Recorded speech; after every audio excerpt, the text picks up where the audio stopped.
waxaan meeshaan uga hadlayaa waxaan la hadlayaa dad sheeganayo ama ku abtirsanayo magaca beesha habargidir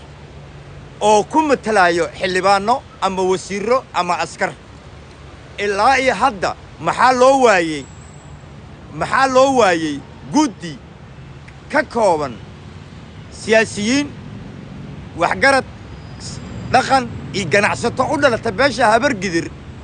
oo la fadhiistaan dowladda Ingiriiska dowladda Mareykanka United Nationska iyo kuwa xalane maxaa loo waayey sababtay taas ku dhacday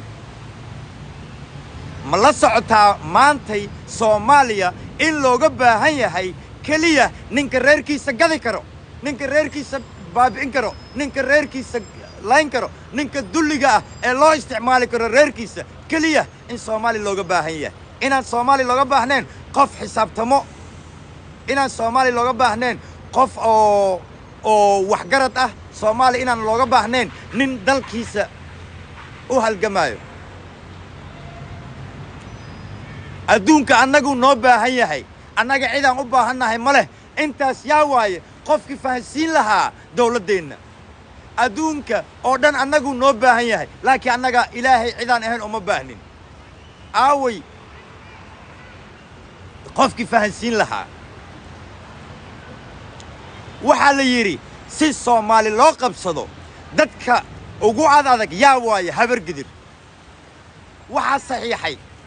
qabiilo badanaa saxiixeen waxaa saxiixeen siyaasiyiin oo qaarkood ay hawiye yihiin dowladda Soomaaliya ama madaxweynayaal soo maray ama ra'iisul wasaarayaal soo maray ayaa waxay saxiixeen beesha habargidir oo la laynin Soomaaliya inay waxba noqonaynin aaway ninkii dhihi lahaa arrinkan waa xaqiijina United Nationska taga am Ingiriiska imaada Mareykanka taga dukumentiyada iyo systemka waxa idinkugu jira caalamka ma la socotaan sababta qof walba social media ku jiro kii iyo magaalo joogo sababtay habargidir u hadal hayaan ma taqaanaa program loo keenay laga dhaadhiciyay oo lagu yiri habargidir haddii aan la iska qabanin annaga waxaan rabno ma samaysan karno sababtoo ah qabiilada kale waxay raali ka yihiin dulinimada ay Soomaali ku jirto ayay raali ka yihiin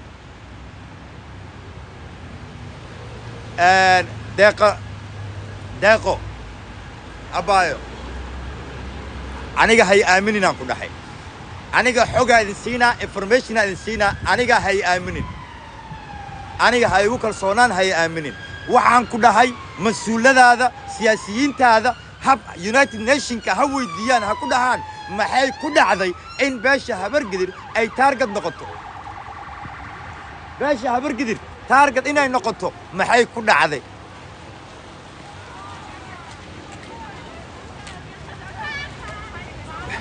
meeshaan waxa naga yaalo dacwadaas oo qaarkood ay ka dambeeyaan dawlado shisheeye oo Talyaani number 1 ka yahay you want to be famous yes أصحاب holiday way mother why hello can you sing no FC Levante where you from FC Levante Germany oh sure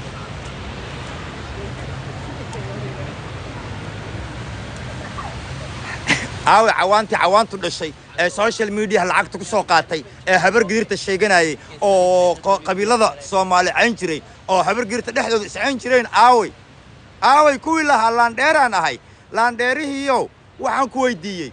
sababta aad target u noqotay ma ogtahay sababta qabiilada kale aad uga duwan tihiin ma ogtihiin yaa waaye dadka qandaraasada soo qaato hawiye idir idaarood ee social media iska caayo habargidir kuwa qaabilsan maxay ku dhacday in jidka wanaagsan aan la aadin oo jidka xumaanta la aado gaaladii xalane maanta waxay ku faanayaan qabiilada Soomaali danahan lahayn waa ka gaarnay inaan gaalo ka dhigno khaniisiin ka dhigno way noo shaqaysay haddaa gaalo iyo khaniisiin ahayn maxaa tiktokga iyo facebook iyo youtube ula taagan tihiin aflagaadi iyo caay habeen iyo maalin annagoo u jeedno dalkeennii in la boobaayo dalkeennii la dhacaayo mideeda kale dowladda ingiriiska waa dowladda ilaa iyo maantay dhibaatada soomaaliya ku waddo maxaa loo waayey shakhsi la fadhiisto oo la hadlo oo la dhaho war dantaa naga leedihiin muxuu yahay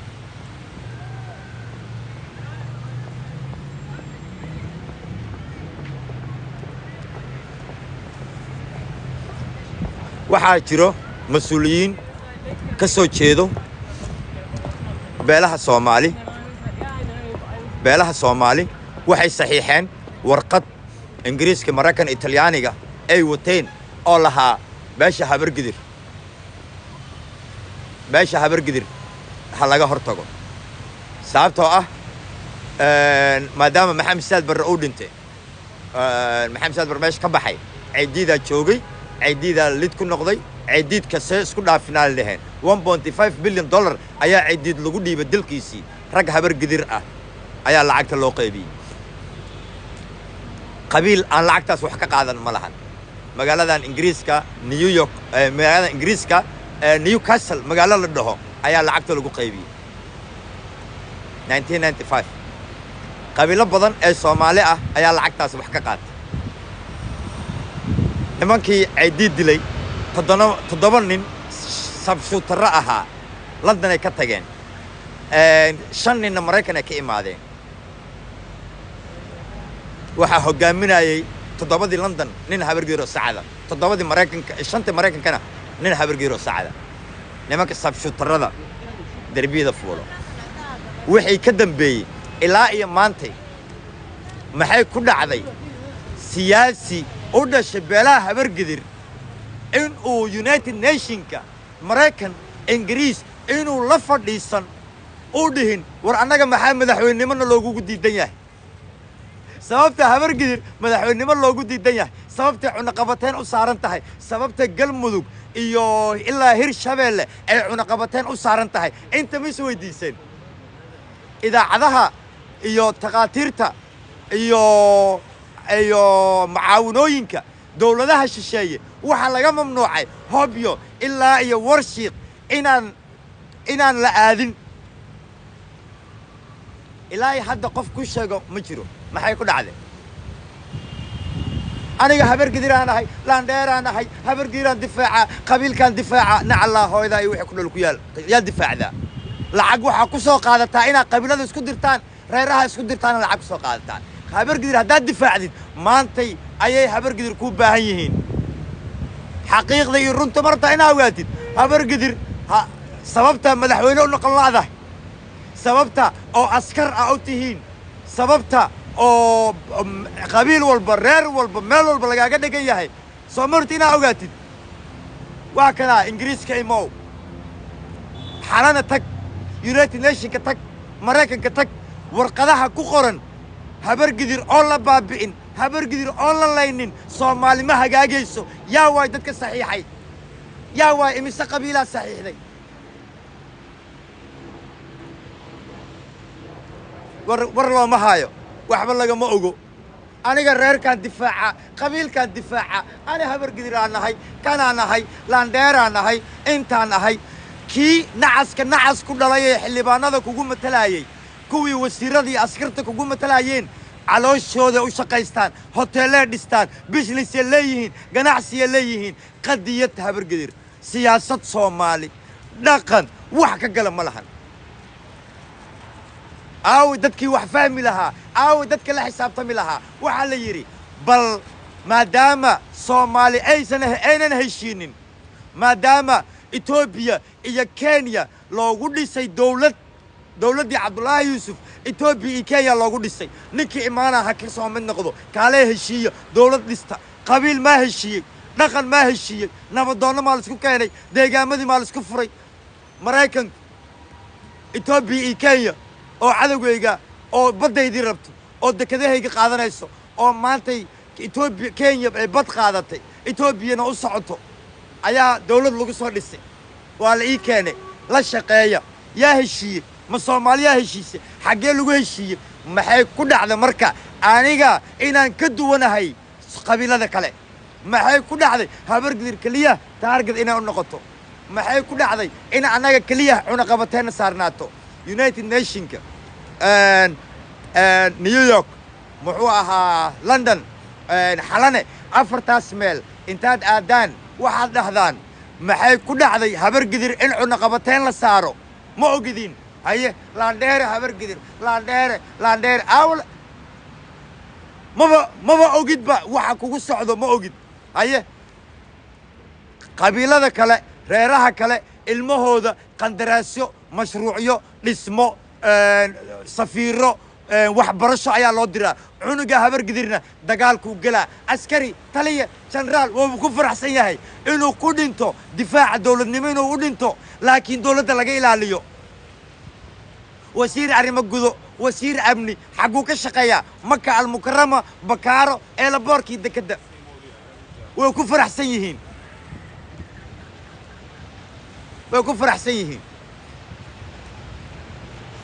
habargidir sababta madaxweyne u noqon weysay reality-ga Soomarta ina ogaataan maxay ku dhacday markii la yiri habargidir way heshiinayaan hobyaa la iskugu tagay hobyo markii la iskugu tagay 28 milyan ayaa ku baxday beesha habargidir ee hobyo ku shiraysay inaan la heshiinin 28 milyan oo dollar ayaa ku baxday heshiiskaas inuu burburo aniga hay aaminin xildhibaanaa leedahay saraakiilaa leedahay wasiiraa leedahay dhaqanaa leedahay maxay ku dhacday in 28 milyan lagu bixiyo habargidir inayna heshiin waxaa la yiri mudulooda heshiinaayo mudulooda shiraayo haye 3 mar ayay mudulood shir qabteen 3 marba waa fashilmeen lacaga lagu bixiyay xaraan ku dhalay ee madaxweynaha ah ee kursi ku fadhiyo caawa wuu og yahay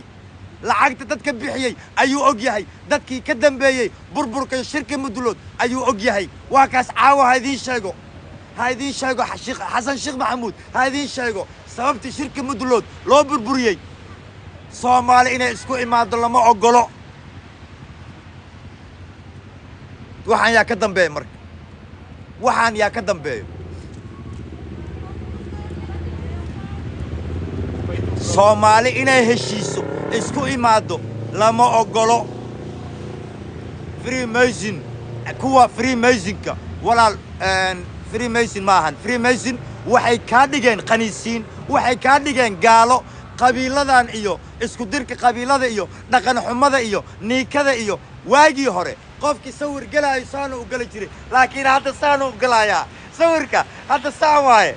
yaa waay futada yaa taago Freemason nin inaag wuxuu yahay lama yaqaan kulli futada u taagan filteraana ugu wada jiro Freemason kuwaas waaye okay laakiin muxuu ahaa siyaasadda Soomaaliya sababta ay Mareykan Ingiriis iyo Ethiopia Kenya Imaaraat iyo Qatar ay hal u yihiin annagana mid walba saaxiib gooniyaan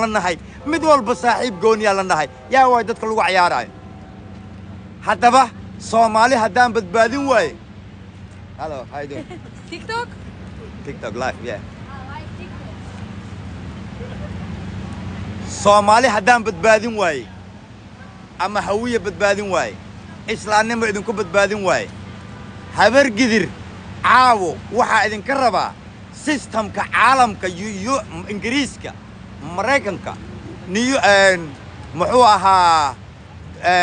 United Nationska warqadaha idinka yaallo orda soo akhrista yaa saxiixay madaxweyne ra'iisul wasaare hawiye sababta madaxweynimo aan u noqon laadihiin sababta aad heer u gaar laadihiin sababta u heshiin laadihiin siyaasiyiintiina soo wareesta waxaad leedihiin xildhibaano mudulooda xildhibaano habargidira waxaa la rabay markii labadaas qabiil oo mid walba gooni u soo heshiiyo labadooda heshiiyaan qabiilada kale la heshiiyaan Soomaali weyn u tagaan waxaa la rabay kadib in ay go'aan ka gaaraan dawladnimada iyo masiirka iyo siday dawlad u dhisan lahaayeen waxaas waa la mamnuucay waa la joojiyay waxaa la yiri lacag ha lagu bixiyo cid heshiin karta ma lahan hala kala diro saasaan lagu kala diray cali mahdi maxamed allah u naxariistee markuu miiska garaacay oo yiri mudulood qaran weeye qabiil maahan waxaan raalli ka ahayn lama samayn karo maxaa ku dhacay adeergay maxaa ku dhacay waa la sumeeyey waa la qaarijiyey galaal allah u naxariistee markuu yiri dowladnimada Ethiopia iyo Kenya iyo Uganda annaga tababari jirnay maantayna waxaa rabtaan inay ciidamadeenna noo tababaraan annaga tababaranayno ayuu yiri annaga tababarayno markuu yiri uu argagixisadii al-shabaabna uu ku yiri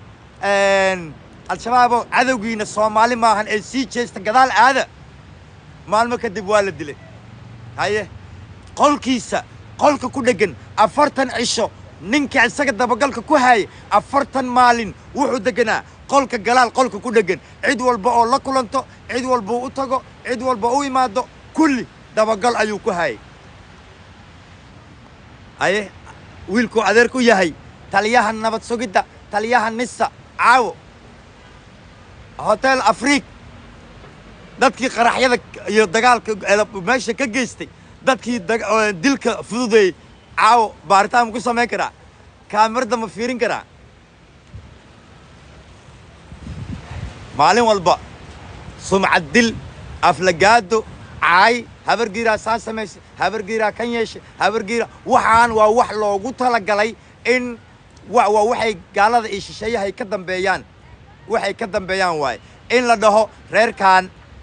muxun ahaa hal la wada aflagaado sababtoo ah haddaad fiirisid dal jaceylka difaaca qaranka kulli taariikhda aan ku lahayn dalka iyo tii ugu dambayso Ceydiid oo yiri wadankan aniga ma lihiye dadka iga dambeeya iska leh nala heshiya la yiri dadkaana iska leh yiri aniga ma leh hadeer Xasan Daahir Awees xabsiga muxuu ugu jiraa xabsiga waxa ugu jiraa wadankan islaamnimo lagu xukumaaya maya waxaan waa ka baxay dheh sida Sheekh Shariif oo kale waxaan waa ka baxay islaamnimadan iyo waa joojiyay waa lagu fasaxayaa madaarta madaxweyne noqo mayuu yiri wadankan wuxuu ku shaqeynayaa islaamnimo annaga caawinaad iyo garab uma baahnin annaga caawinaad iyo garab uma baahnin annagaana wadankeena maamulanayno mayaa la yiri annaga maamulayno haye maantay qabiilkee garab u doontaa ii sheega qabiilkee garab u doontaa haddaan rabno inaan xalana iyo baladoogle iyo aan ka bilaawno xoreynta Soomaaliya before intaan argixisada aadin argixisada meesha laga fangareeyo baladoogle iyo xalane aan ka bilaawne qabiilkee aadnaa marka ma aadi kartid reer hebelaa cadowgaaga adiga reer hebelaa cadowgaaga mid walba reeraa cadow ku ah al-shabaabna yee cadow ku yihiin marka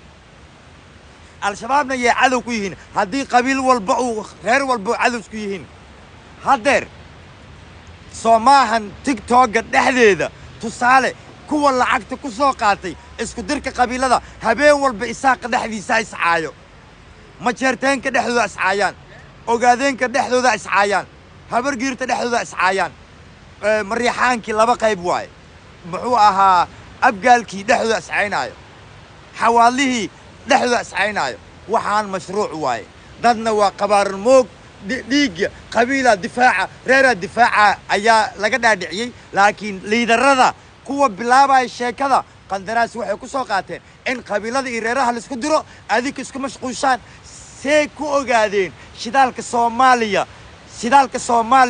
see ku ogaadeen inta uu la eg yahay cabir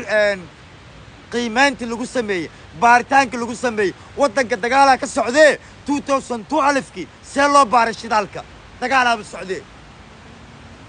see loo baaray al-shabaab argagixiso see loo baaray annaga intaas ku maqneen waana laga shaqaysanayay waa sababtaan ku leeyahay ingiriiska annaga dhibaatada u geysana muxuu yahay ma jiraa qof la fadhiisto dawladda ingiriiska oo dhaho waa maxay dhibaatada annaga ku geysanay annagaaba dagaalkii labaad ee adduunka ingiriiska u hiilinay annagaaba u hiilinay u dagaalanay haddaa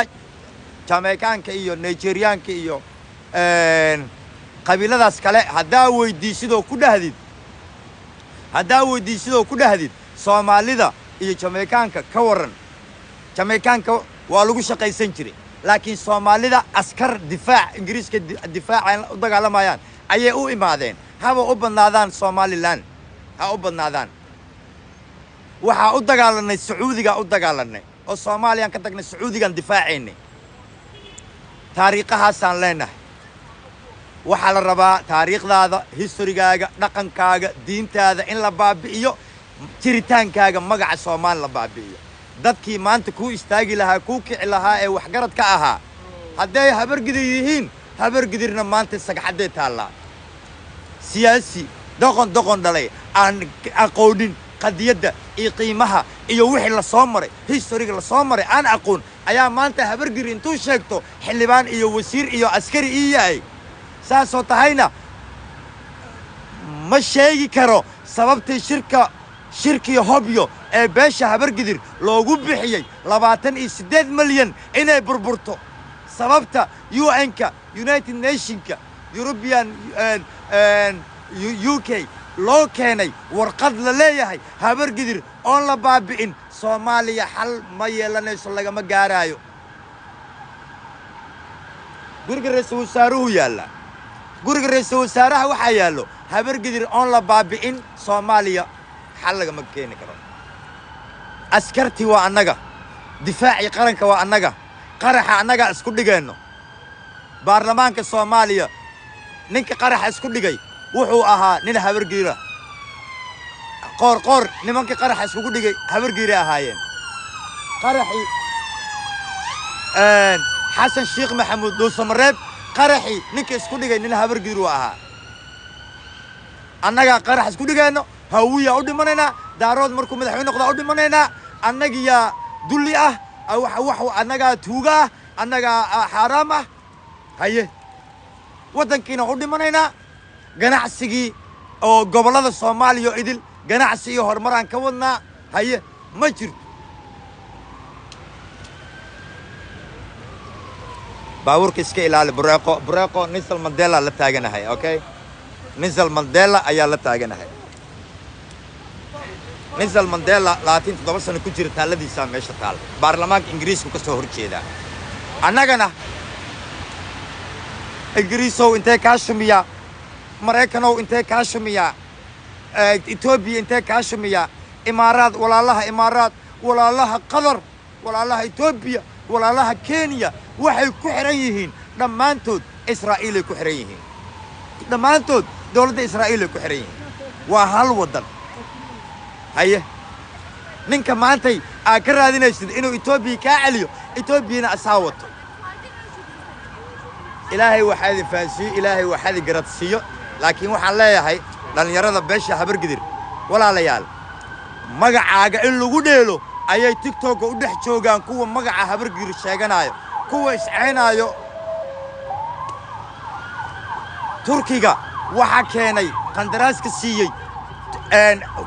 Mareykanka iyo Qatar ayaa qandaraaska siiyeen 2019 ayaa la siiyay waxa lagu siiyay inay ilaaliyaan shidaalka la soo saari doono heshiiskan mar hore u dhacay xasan sheekh qof wax ka bedeli kara ma yahay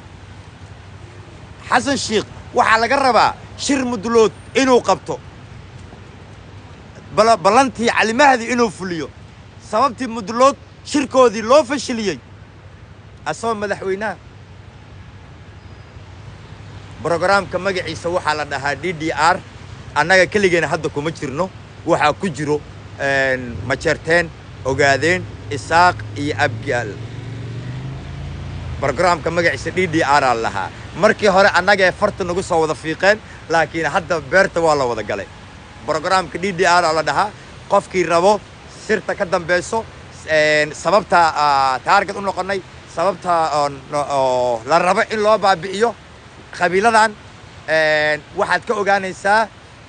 waxa ka helaysaa luuqa Facebook isoo gal fiidiyowga dhameystiran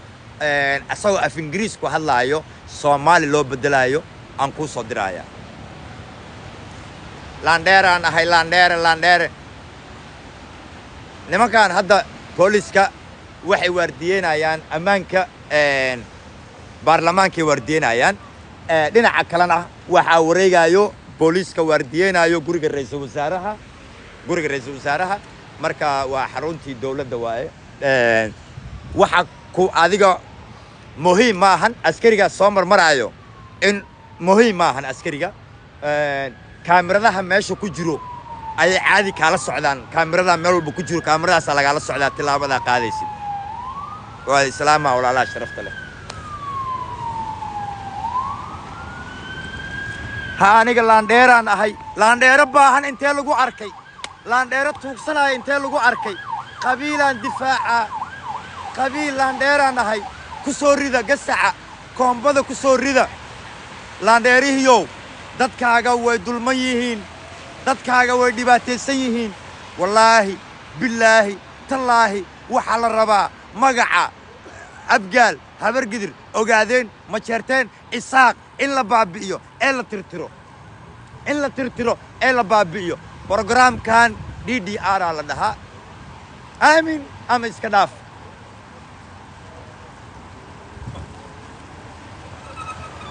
aniga nasiib darrada igu dhacday waxay tahay kuwii aniga aan ka dhashay markii aan xildhibaanadii wasiiradii kuwii igu matalayay markaa xogaha la wadaago iska daa waxaas waxba kama jiraan nacalaa waaridkiin ku yaale aqoontaa leedihiin intuu la eg yahay meesha ganacsiyaa u joogtaan hoteelaa dhisateen businessaa leedihiin ganacsiyaa leedihiin Kenya Imaaraat iyo Muqdisho aa business ku leedihiin deegaanka ka soo jeedaan miyaa war ka haysaan shidaalka maanta la soo saarayo percentage ma ku leedihiin waa may